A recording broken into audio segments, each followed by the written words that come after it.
Football world cup 2026 के final मुकाबले को लेकर फैंस का एक्साइटमेंट लेवल एकदम हाई है। अर्जेंटीना और स्पेन के बीच होने वाले खिताबी मुकाबले में अब एक और बड़ी शख्सियत मौजूद रहेगी।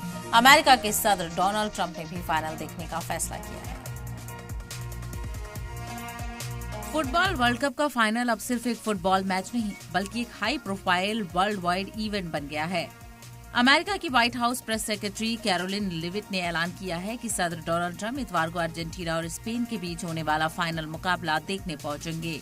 व्हाइट हाउस के मुताबिक ट्रंप इससे पहले न्यूयॉर्क में फीफा के खास रिसेप्शन में भी शामिल होंगे। इंतजामिया ने इस वर्ल्ड कप को अमेरिकी तारीख का सबसे ज्यादा देखा जाने वाला और सबसे महफूज, सबसे कामयाब टूर्नामेंट बताया है। फाइनल से पहले दोनों टीमें तैयारियों में जुटी हैं। स्पेन की टीम प्रैक्टिस में पसीना बहा रही है, तो दूसरी ओर लियोनेल मेसी की क़यादत वाली टीम अर्जेंटीना खिताब जीतने के लिए पूरी ताकत झोंक रही है।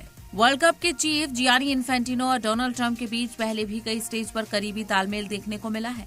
ऐसे में ट्रंप की मौजूदगी इस फाइनल को और ज्यादा चर्चा में ला रही है। ब्यूरो रिपोर्ट, सलाम टीवी।